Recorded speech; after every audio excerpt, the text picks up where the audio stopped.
covering up. Right. So the heat is a problem. Yes. Okay. So we got Harlem resident, Harlem bred and born, not born, but bred. Bred. Raised there all my life. Lived there all my life. Right. And can I use your name? Do you want to, Theo. you go by Theo? Okay, Yes. so. And then we are here in West Africa, Ghana, and this is his place, and this is where he calls home. And so I just wanted to really get, your daily activity, like what is it that you do and what is it that you enjoy about being here? Or what is it that you don't like about being here? Yeah, so basically, this is the motherland, all black people come from here. I don't mind being here, but what I don't like about this place is the weather is too hot. Okay, the weather is too hot. So you're from Harlem. Yes. And so you were raised in the cold. In the cold. Because it's not, it's not tropical climate. No, we only get 3 months of hot weather. But you have black skin. So you should be accustomed to sun and tropical climate, because originally, if you're saying we're all from Africa, then how in the world are you uncomfortable? If we all come from Africa, how can that be the thing you're most uncomfortable I'm just saying, like, we all have different skin. It's light-skinned black people and it's dark-skinned black people. I'm a little bit on the lighter side, so my skin cannot really take the heat as much.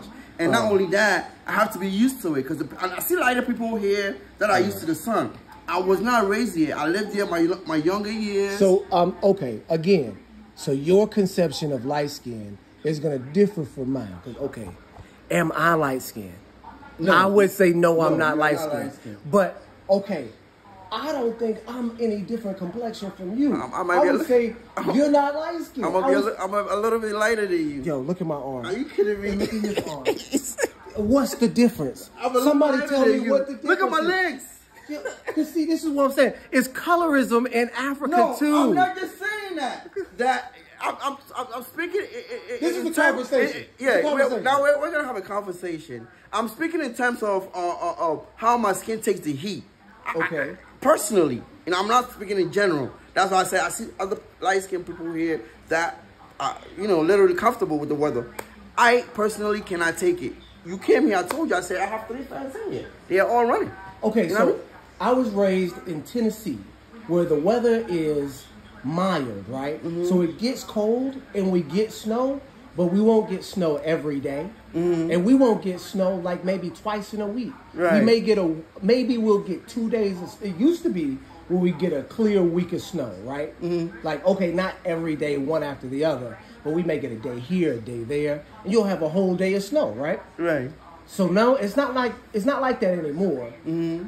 But again, we did have those climates, and I don't miss it not one bit. That's the one thing that I don't miss. We can actually listen to your perspective, since you wanted to, know mine. What's your perspective about being here in Africa? I'm just making a point on your perspective. That's what I'm saying. So as an African, because you're born in Africa. Yeah, I was born here. Okay, in Ghana. Yeah, here in Ghana. Okay. I didn't live here. Okay. And so what was and if you don't mind me asking, what was the circumstance of you going to Harlem, USA, Negro capital of the world? That's right. Negro capital of the world. You already know it. That's what they say, right? It is. The Harlem Renaissance. I'm telling you, Black culture, the Harlem Renaissance. the mecca of black culture. Yes, Harlem Heights, all that. Yeah. You know what I mean? Right. That's where I'm from. I'm from the heart of Harlem. So what happened? Well, I had no control over, because I was a little boy when my parents decided to move to America, and they took me along with them. I didn't have no choice. But what I'm saying is, what was the circumstances? Was it like... Oh, the place you mean where I was living? Oh, my God. No. I mean, what, motivated your mother and father? And then to choose Harlem? Oh, okay. So, well, my dad was also a young man at the moment, and it was like in the 80s when there was like... Nah, even getting you. Hold on, go ahead. When there was like a little famine in Ghana, in Africa, in the 80s. A famine? Yes, there was a famine in Ghana one time. Yes. People couldn't get food to eat. Everything was scarce. And that was when my dad, you know, his cousin was already there in the 90s. So, I mean, in the 70s. So he helped my dad to come over there first. And my dad left me and my siblings and my mother. And when he got there, he got a little secured and he decided, you know, it was a family in Ghana, you know, we were better off coming to the States and going to school and, you know, getting education and everything. So he came and got us, all of us. We went. And it's you and 6 of us. Me and my siblings, 2 boys and 4 girls. Dang, so where do you fall? And I'm in the middle one. I'm the third one. Okay. Yeah. Okay. So you're the third, you said 2, so you got 2 other brothers. I got 1 sister and a brother. Above you? Yeah. Yes. See, I speak the Ghanaian language. I'm getting used to it. Okay. Yeah, that means yes. Okay. All right, see? I'm incorporated. You know? Man, that's what it's all about, man. Okay. So you're not the oldest boy, you're the second oldest boy. It's only 2 boys. Oh, okay. My older brother, he's the first child, and then my sister, and then me. Okay. All right. So you're the youngest boy? Yes, I'm the youngest boy. Okay. All right. And so you were raised in Harlem in the 80s. Yes, early. Describe that. It was terrible. Wow. I mean, the most horrific thing I'm going to tell you guys I've seen in Harlem is I came from school one day and a guy jumped from the roof of my building, which was 21 floors high, jumped from the top and committed suicide right in front of the building, and he was laying there dead. I was a teenager just coming from school. Just imagine seeing something like that. It was horrifying. That's just one thing that happened. It was crack everywhere. It was abandoned building everywhere. You know, what else? It was just people stealing from each other. You know, drugs, robbery. The cops didn't care. You know, it was horrible. I wish I had a picture to show you guys, man. So describe the community that you're from. Describe. So you're from the project. I'm from the projects. Okay. So what project are you from? I'm from Drew Hamilton Projects. Okay, so describe that project. Drew Hamilton Projects is about 8 buildings, which goes up to 20 floors high. Dang. And it's in a small radius. I don't know how to measure it, but like. So how many blocks would it be? The radius will be about 8 blocks radius. 8 blocks. So 2 buildings per block. Yeah, literally. Okay. And we're all there, and we go up in the sky. So it's more people and less land. You understand? Because it goes up. It don't spread out. Right. And, I mean, it's crazy. In the summertime, it's shootings. So let me ask you this question then, too. We're going to get back to shootings and all that. So how many projects about that size, maybe a little bit bigger, maybe a little bit smaller, how many projects is it like that in just Harlem? In just Harlem? I mean, it's countless. What? I'm talking about, like, right about, say, 3-4 blocks up from me is the Esplanade buildings. They're little co-ops, but we consider them projects because the people living in there, just like us in the projects. Wow. Yeah, but they're co-ops. Same buildings, huge, tall buildings in about 4 blocks radius, right? And then about three more blocks up is the Harlem River Projects, which is smaller buildings, but they spread out. It's right there too. It's right there. And then 126 is Grant. I mean, yeah, it's Grant. Then there is, then there's the Polo Ground right up there. I mean, we are full of projects. Harlem is nothing but ghetto projects. And one secret about Harlem is that everybody's related to everybody. You can really find out. Wow. Yes. Like, people from my projects probably date people from the Polo Grounds. And we all interchange. The projects people get together and they have a child, and the child is in a building, and most people in Harlem are connected, believe it or not. Like, okay, so I got a question. That was me. Okay, so go ahead. There's a dude in my building that I have the same baby mother with. So, which means that my daughter is going to be his stepdaughter in the family. And that's how it is in Harlem. Wow. So let me ask this then. So from your project, would there be anybody famous that we would know? Oh yeah, A$AP Ferg is from my project. Who is that? A$AP Ferg. A$AP Ferg? Yes. Oh, you got to know, he's my favorite A$AP. Now, I don't listen to a whole... Okay, all right, let me get real. Let me get serious right quick.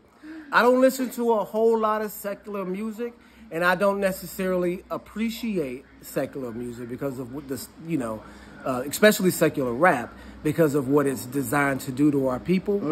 But you also have to understand that it is in itself also an art form, a style of blues that our community produces that the white community exploits for their own gain. So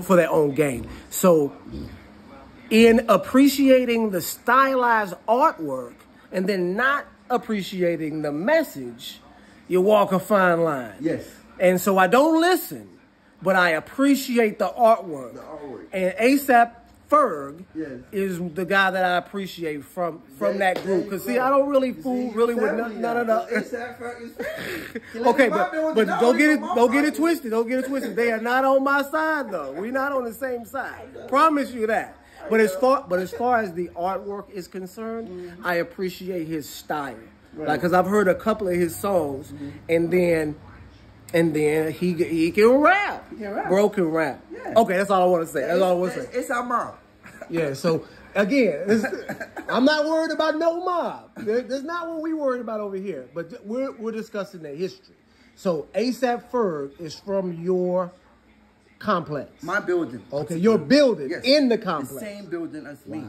Okay, so you would have seen him as a shorty, as a kid, right? Well, not as a shorty, but you know, during his teenage. Okay, you know, okay. So you would have seen him coming up in that. You would, on the elevator. You would have seen this one of the guys. You know, I mean, even when he got famous, he still came around. Okay, and you know, chill with the fellas and all that. Okay, so coming out of the situation and living in Africa now, what's the difference? The difference is that the difference varies. Different forms of difference. The difference will be that you don't have to deal. In certain things you don't have to deal like in America. Like for instance, the projects. If you mess around, you could get jumped. Somebody can pull out a gun on you easily. You could get robbed just like that. And the pressures of life in America, you know, you have to wake up in the morning, get the kids ready to school, come back, get ready to go to work, come home, get the kids. That pressure is there in America. But in Africa, it's less. It's less, even though the economy in Africa is not as good. But if you're able to sustain yourself, the pressure of everyday life is a little bit less here in Africa, Ghana. Yeah. Okay. So, so besides America and Ghana, what other country, it could be in Africa, be anywhere in the world, do you think that you would want to live in yourself? Or you think, okay, well, this may be somewhere where I would enjoy myself? To be honest with you, I'm just used to speaking English, so it has to be number one, an English-speaking country. And it has to be my kind of weather, which is cold weather. That's how I was raised. I'm a polar bear. I really don't know much. You want to go to England? You trying to tell me England? England is okay, but I mean, living in America, what's Canada. Canada's good. I would like to live in Canada. It's very cold out there. I don't mind living in the cold. I come outside in the cold like this. It's not right or wrong. You know, when I was raised, when I was growing up in Harlem in the 90s, we used to have huge blizzards where we couldn't even go to school or walk out. It used to be a state of emergency. Huge. That's what we always thought about New York, because I didn't know anything about anything New York growing up. And so we always looked at like Mobb Deep videos, and they always got the hoodies on and it's snowing. Yeah. So when I saw, you know, a New York guy wearing shorts, I was amazed because I didn't think it got cold, hot enough in New York. 3 months. 3 months, that's it. That's it. Right now it's cold in New York. Yeah, it's cold. We get May, June, July, maybe 4 months if you're lucky, if the summer stretch. But by the end of September, it's cold. By the end of September, it's starting to get cold. And then the kids are going back to school. you know. But so how do you feel? Because you live in okay. What was that? I wanted to say that. And one thing about Africa is people don't mind your business. I'm sorry to say it. They don't mind your business. They feel like they can just, you know, say something or while you're no, it's not right. They don't have etiquette, and they're very traditional. They don't like to think outside the box. But it's all in well, you know. They're able to live. You know, if you like this kind of life, you know. Like, for instance, where I'm at right now at the moment, I live in a farm, as you can see. It's nothing but plantains. And when you beautiful. I mean, it is. I mean, you just gotta understand, right? Simplicity. Go ahead. We cook from scratch, basically. We could cut some of these plantains, dig cassavas, and make fufu, which is my favorite Ghana dish. I love it. Fufu and rice soup. Kill our own fowl chicken. My aunt should make the soup. Everything from scratch. You know, that's very good too, pretty healthy. So yeah, that's some of the things in Africa that happens. But I mean, after living my life in America, I have my children. I was married for 10 years with my wife. My whole life is in America. And I really don't know how to just adjust, because I feel like even if I adjust, I'm adjusted to something that's not even adjustable, you know. Yeah, so, but I will go with it while I'm here. I'll be going back pretty soon. So. Have you considered, or have they considered on the other side coming here? I have a huge family, man, in America. They don't know nothing about Africa, because the everyday life of America is just too much for them to even try to think of something else. You know, the everyday life, you already know, bro. I mean, you're so your family is still in the same projects where no. We out of the projects, man. We out of the Jeffersons. We moving on up. And so where you're at now but it's still fast. What I'm saying is fact. I have the apartment in Harlem, yeah, because you know it's in the city of New York, and the rent in New York City is very, very expensive. Just in case you don't know. So let me ask this too. Harlem is a part of Manhattan? Yes, Harlem is a part of Manhattan. Okay. Yes. It's just, it used to be a small community of just African Americans, but now it's been gentrified. Yes, you see a lot of, you know, the white. And we was talking about, so what, okay, and so I'm just going to ask some New York questions as an outsider, because just stuff that I've always been curious about. So where does the rivalry between Harlem and Brooklyn come from? Yo, I'm going to tell you, New York City is a very vanity place, man. I'm talking about, they fight over colors, man. The Crips, the Bloods, this set, that set, you know, something like that, you know. It really, it's like gang related. Like a set of gangs in Brooklyn, don't like a set. But your generation is not known for... My generation, when I was growing up, it was more like the real gangsters, man. I remember watching this movie, Warriors. Warriors, come on and play. They had the Decepticons, you know, those gangs, they no longer exist. And I was too young to really know much about it, but that was the gangs that were around when I was growing up. So what are some of your favorite, like, rappers? My favorite rapper, Jay-Z, is by far. Okay, so he's from Brooklyn, though. Why wouldn't you say Cameron? Cameron? Yeah. Yo, I mean, look, the truth be told, you have to talk about. So you're telling me right now? No, let me tell you, I'm not gonna sleep on Cameron. I play Cameron all the time. I'm Dipset, I'm Harlem. But when we're talking about record sales and all that stuff, I'm talking about income and wealth and all that. Jay-Z got more money than Cameron. No. You know what I mean? That's how I'm looking at it. That's what people like to do. They like to equate success with skill, right? Sometimes it's not all about how successful you are as opposed to how skillful you are. You got to have some skill.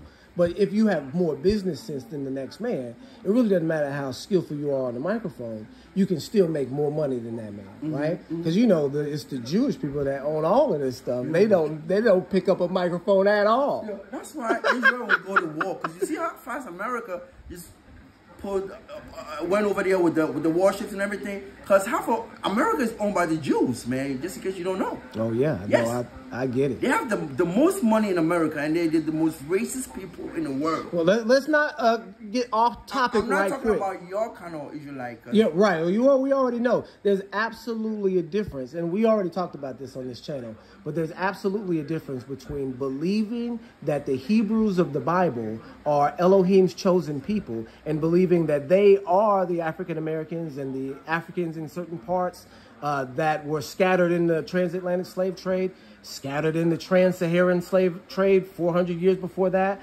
scattered in the Roman slave trade 400 years before that. So all of those group of people, we believe, are the actual Israelites. And these group that's in Israel right now are converts that converted about 1,000 years ago. But that's not what we're talking. We're talking about Jay-Z and Cameron. We're talking about Jay-Z and Cameron. We want to hear about that first. Yeah. I love Cameron. Anybody watching this, don't get me wrong. I'm Harlem all day, baby. Cameron, Dipset, Jim Jones. Who else from Harlem? You know, rest in peace to my man, what's his name, down the block from me, he passed away. I'm from Harlem. Any artist from Harlem, I'm supporting them. I can't mention them on top of my head, but Cameron, definitely, you know what I mean? Jay-Z, yeah, because there's levels to that. And I don't say that to say that lyrically I think Jay-Z is better than Cameron, but I'm interested in, well, who do you think lyrically is better? Lyrically, Jay-Z is better, man. Lyrically, yes. Jay-Z is better than Cameron. Yes, he is. Okay. He sold more albums. He made more albums. He's worth way more.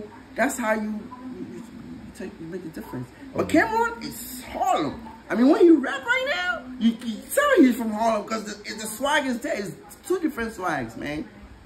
Jay-Z is more like, you know, he talk about all these big businesses and making money and all that. Yeah. But Cameron, he talk about his culture, you know, the way we live in Harlem.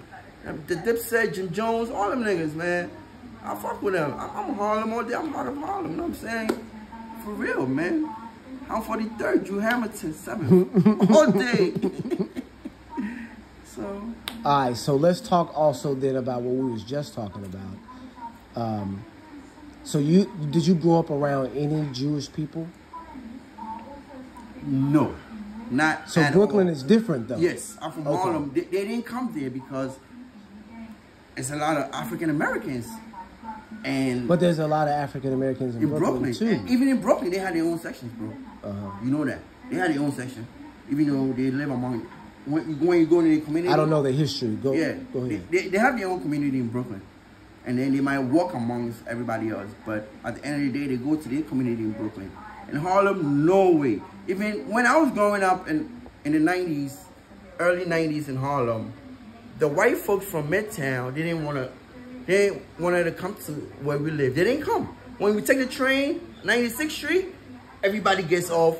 And when you look at the train, you see nothing but black folks in the train. Yep. Nothing but black folks in the train. After 96th Street, all the white folks get out.